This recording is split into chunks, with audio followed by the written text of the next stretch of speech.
with Balanle Olukani. She is a popular television broadcaster and filmmaker, and she joins us now from Lagos. And thanks so much for joining us on what we can see has been a tumultuous couple of days in Nigeria. You know, what were you hoping from this election? And what do you think Nigerians ended up with here? We saw a glimpse, really, there of the chaos, of the confusion, and the fact that things are still so tense.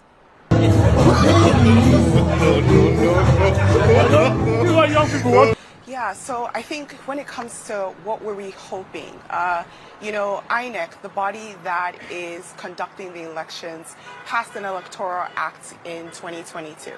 And pretty much the electoral act said that the results were going to be transmitted on their platform. So it was going to be an electronic transmission. Once the votes were done being correlated and counted at the polling units, right after then, they had a device that would allow them to capture the results from the polling unit, and it was going to be transmitted and uploaded directly onto a platform that every single Nigerian would have the opportunity to be able to see the results. That did not happen. You saw situations where INEC officials, the people who were conducting the elections at the polling units, refused to upload the results. You saw situations where they said that they didn't have the ability to, that the device was slow. And even more so, the actual portal that has the results, up to now, up to 50% of the polling units results have not been uploaded. So the question I think all of us are asking is, at the collation center that's happening right now in the counting in Abuja, what are you guys counting? Like, what results are you showing us? Number two, a lot of the results that are being uploaded onto the database do not compare with the results that people took pictures of on their phone. I think what people have to understand is that Nigerians didn't just vote and leave. They stayed at their polling units till 1, 2 a.m., 3 a.m. and counted those results with the INEC officials. So we all have proof of what actually happened at our polling units, and we have pictures of it, and we're seeing that it's not the same thing that they're telling us at the polling center, correlation center in Abuja. It feels like it's just basically they're lying to us right to our faces, and there seems to be no responsibility for that. This election is not just important, it is make or break for Nigeria. I can hear the emotion, obviously, and as you point out, this was supposed to be technology that was supposed to make things more transparent, not less so. I take your point. People are posting these results and the discrepancies all over social media. I've seen them for myself. Now, to give an example, where you are, you voiced particular concern about Lagos. Why? What did you see there that told you we're being lied to? Lagos State is, when you think about Lagos, Lagos is a metropolitan city. We all know the role and the power that social media has, especially in Lagos. A lot of people in Lagos are tired of the ruling party. A lot of people in Lagos also came out to vote. The numbers that they're telling us of people that came out to vote, it doesn't correlate with what really happened. A lot of people were disenfranchised. They were not able to vote because there were thugs that were sponsored to come and disrupt the polling units. We saw videos of people, thugs, coming to polling units, and the police officers did absolutely nothing. They did nothing. So to us, we're kind of asking ourselves, like, why are we not being allowed to vote? What is the reason? What are people so afraid of that's going to come out if Nigerians choose to say, okay, this is who I want to cast my vote for? At the end of the day, Nigeria is at the breaking point. And I think for every single Nigerian, especially young people, the voting population of the people that were registered, it's about 39% are youth. And those people came out to vote.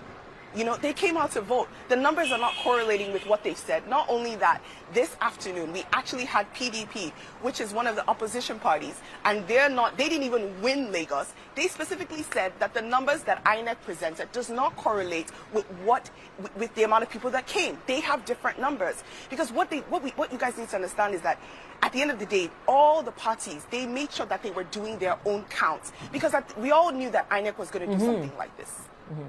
It's interesting, though, because they're observers and they serve a purpose, and people are seeing these discrepancies. And we have heard specifically from Nigeria's youth with all the passion and all the frustration that you're expressing to us now.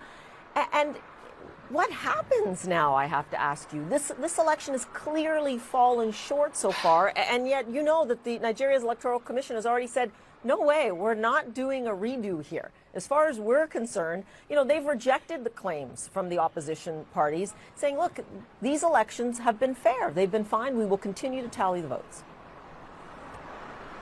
Well, it looks like what's going to happen is they're probably going to continue counting, and it looks like it's going to have to go to court, which is really unfortunate because technically what's supposed to happen in specific situations, and this is what the electoral law states, in situations where there's a cancellation, if the amount of votes that were canceled there could possibly affect the final results, there's supposed to be a rerun.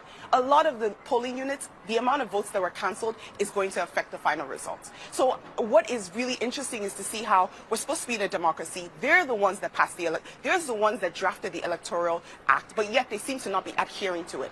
Just for the fact that the results have not been transmitted, and up till now they're still choosing not to, that alone in itself questionable, and it shows that INEC is not only they've been compromised, they're also not being transparent, and they have not conducted a free and fair election. And if that's not happened, then technically we're supposed to have another election. You know, I know you're going to give me blowback on this, but some people would say, look, Nigeria is in its adolescence in terms of a democracy. This is a very large country. You know, obviously, when you look at the number of registered voters, this is a large task. They are still counting. The results are in no way, shape, or form official right now. Well, what do you say to that? To say, like, look, patience, just give us some time here. I think the issue is it's not really about patience. It's the fact that INEC has chosen not to communicate and address the issues. We have pictures that show that you have a piece of paper where results were recorded, and then after the results were recorded, someone took a pen and canceled those results out and put a new result, and you want us to accept it? That's the issue, is that, can you, INEC, explain that? So we're finding that the chairman is not communicating with us. You know, I think a lot of times when you think about the institutions of Nigeria, they're so used to just carrying on and doing whatever they want without accountability. But Nigerians have finally woken up to the point where we're saying, no, you must be accountable to us. We're a democracy. If you ask us to come out and vote, we cast our vote. We expect the results to reflect who we voted for, not who you've been paid to say is going to win.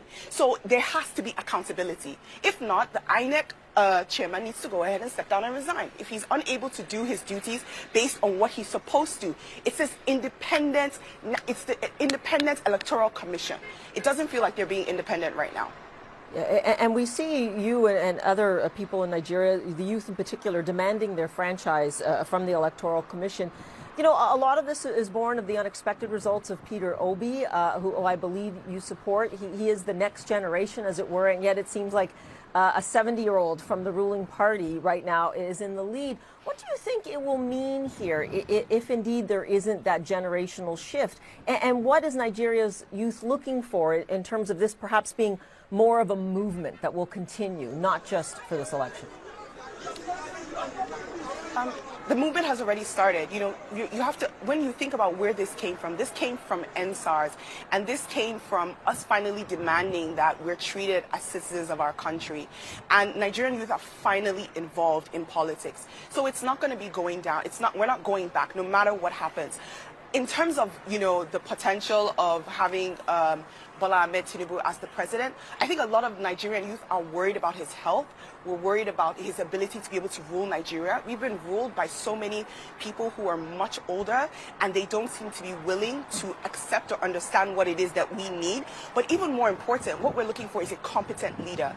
Nigeria is at its breaking point. The amount of people that have exodus and left this country because it feels like it's unlivable. Everyone has said it. We don't have good roads. We don't have good light. We don't have healthcare. We don't have education. Last year, the average Nigerian youth spent 8 months at home because our schools were on strike, and it didn't seem like our government had any interest. So when we're saying we need a mindset of someone that's young, someone that's agile, someone that is going to listen to the Nigerian people, that is what we need. We need people who are accountable. And a lot of times when you look at the past leaders or the people that are running, they don't seem accountable, which is why a lot of Nigerian youth we have chosen, and we're saying, you know what? This Peter Obi looks like someone that's listening to us, and we want to make sure that we are heard. The point is for us, whatever was voted on Saturday, we want those results. We don't want the results that they're doctoring. That is the most important thing. If we know that these results are free and fair, whoever wins, wins. But right now, what they're giving Right. us is not what we voted on Saturday. Okay, and we will leave it there for now. But certainly, we hear your passion, and you've given us great insight into what's going on now as we see the fallout from this election. Thanks so much. This is what young people want to see. This is what young people want to see. They can't see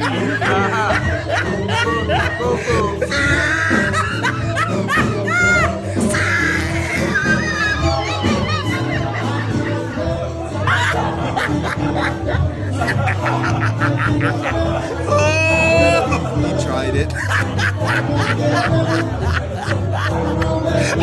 Please subscribe to Chi Boy's YouTube channel, and don't forget to turn on the notification button. Do like and comment. Thank you.